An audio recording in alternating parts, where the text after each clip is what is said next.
রাম মন্দিরের চাঁদা চুরি নিয়ে যেসব রাজনৈতিক দল আজকে হচ্ছে রাস্তায় নেমে যারা নাটক করে বেড়াচ্ছে বা ড্রামা করে বেড়াচ্ছে, যেসব দলগুলো আছে, মানে এই ইন্ডিয়া অ্যালায়েন্সের যেসব দলগুলো আছে, তার থেকে রামের অস্তিত্ব বলে যারা অস্বীকার করে তারাই নাটক করছে, বাকি কেউ নাটক করছে না। সেই সব রাজনীতি দল যখন হচ্ছে কে রাম মন্দির রাম মন্দির যখন হচ্ছে তৈরি হওয়ার সময় ছিল, যখন যে রাম মন্দির বললো যে সরকারি চাঁদায় যে রাম মন্দির হবে না, সবাই পারলে ভারতের জনগণ তারা চাঁদা দেবে, তারা সবাই হবে। কিন্তু এইসব রাজনীতি দলগুলো তারা চাঁদা দেয় না।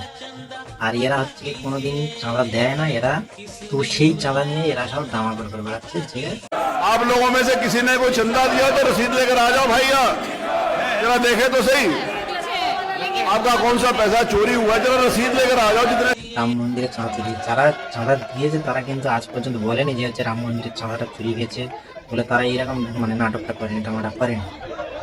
কারণ হচ্ছে তারা জানে যে রাম মন্দিরের চাঁদাটা চুরি করেছে, কারা চুরি করেছে। আর ওরা তো সবাই হচ্ছে সাধু সন্তের নিয়ে তো রাস্তায় নাটক করে বেড়াচ্ছে সাধু, যে কিন্তু অ্যাকচুয়ালি সাধুরা এই চাঁদাটা চুরি করেনি, চুরি করেছে অন্য কেউ চুরি করেছে, যেটা হচ্ছে কি সাধু সন্ত বাদে অন্য কেউ চুরি করেছে, যেটা সেইটা নিয়ে হচ্ছে চারদিকে নাটক করে বেড়াচ্ছে। যারা নাটক করে বেড়াচ্ছে তারা কিন্তু আজও পর্যন্ত 5 পয়সা দেয়নি রাম মন্দিরে, তারা 5 পয়সা দেয়নি, তারা এই নাটক করে বেড়াচ্ছে। राम मंदिर का विरोध किया, अब में से किसी ने चंदा दिया हो तो रसीद लेकर आ जाए भाई यहाँ पे बीच में। आप लोगों में से किसी ने कोई चंदा दिया हो तो रसीद लेकर आ जाओ भैया, जरा देखे तो सही आपका कौन सा पैसा चोरी हुआ, जरा रसीद लेकर आ जाओ जितने खड़े हो यहाँ पे।